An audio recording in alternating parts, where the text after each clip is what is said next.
ജോർജറ്റിൽ Lucknowi embroidery ആയിട്ടുള്ള സൽവാർ സെറ്റാണ് നമ്മൾ ഇന്ന് കാണുന്നത്. നല്ല രസമായിട്ടുള്ള ഷെയ്ഡ്സിലാണ് ഇത് അവൈലബിൾ ആക്കിയിട്ടുള്ളത്. ഇങ്ങനെയാണ് ഇതിൻ്റെ ഒരു പാറ്റേൺ വരുന്നത്. നല്ല ബ്യൂട്ടിഫുൾ ആയിട്ടുള്ള ഒരു നെക്ക് പാറ്റേൺ ആണ് ഇതിൽ ചെയ്തേക്കുന്നത്. അതുപോലെ നമുക്ക് സെയിം ജോർജറ്റിൻ്റെ ബോട്ടവും ദുപ്പട്ടയാണ് ഇതിൻ്റെ കൂടെ പെയർ ചെയ്തേക്കുന്നത്. അപ്പോൾ ഈ ഒരു സൽവാർ സെറ്റിൻ്റെ ഒക്കെ കളക്ഷൻസ് നമുക്ക് ഡീറ്റെയിൽ ആയിട്ട് കണ്ടുവെക്കാം. ഇങ്ങനെയാണ് ഈ സിൽവാറിൻ്റെ പാറ്റേൺ നമുക്ക് വന്നേക്കുന്നത്. നല്ല ബ്യൂട്ടിഫുൾ ആയിട്ടുള്ളൊരു നെക്ക് പാറ്റേൺ ആണ് ഇതിൽ ചെയ്തത്. നല്ല തിക്കായിട്ടുള്ള എംബ്രോയിഡറി വരും. താഴേക്ക് വരുമ്പോഴത്തേക്ക് ചെറുതും വലുതുമായിട്ടുള്ള മോട്ടീഫാണ് കൊടുത്തേക്കുന്നത്.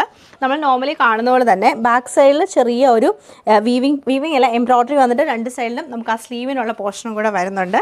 ഇങ്ങനെയാണ് ടോപ്പിൻ്റെ പാറ്റേൺ വന്നത്. നല്ലൊരു ജെറ്റ് ബ്ലാക്ക് ഷെയ്ഡിലാണ് ഈ സിൽവാർ സെറ്റ് വന്നേക്കുന്നത്. ദുപ്പട്ട വരുമ്പോഴത്തേക്ക് ജോർജറ്റിൽ തന്നെ ലക്നവി എംബ്രോയിഡറി ആയിട്ടുള്ള ദുപ്പട്ടയും ബോട്ടവും സെയിം നമുക്ക് ജോർജറ്റിൽ തന്നെ എംബ്രോയിഡറി ചെയ്താണ് വന്നേക്കുന്നത്. നല്ല ഭംഗിയായിട്ടുള്ളൊരു ഓഫ് വൈറ്റ് ടോണിലാണ് സെയിം പാറ്റേൺ ഇതിൽ വന്നേക്കുന്നത്. ഡാർക്ക് ഗ്രീൻ ടോണിലാണ് ഈ സെറ്റ് നമുക്ക് വന്നേക്കുന്നത്. ബേബി പിങ്ക് ടോണിലാണ് ഈ സൽവാർ സെറ്റ് നമുക്ക് വന്നേക്കുന്നത്. ബ്യൂട്ടിഫുൾ ആയിട്ടുള്ള ലൈറ്റ് ഓറഞ്ച് ടോണിലാണ് ഈ സെറ്റ് വന്നേക്കുന്നത്. ബ്രൈറ്റ് ആയിട്ടുള്ള ഗ്രീൻ ടോണിലാണ് ഈ സെറ്റ് നമുക്ക് വന്നേക്കുന്നത്. സെയിം പാറ്റേൺ ലാവൻഡർ ടോണിലാണ് ഈ സൽവാർ സെറ്റ് വരുന്നത്.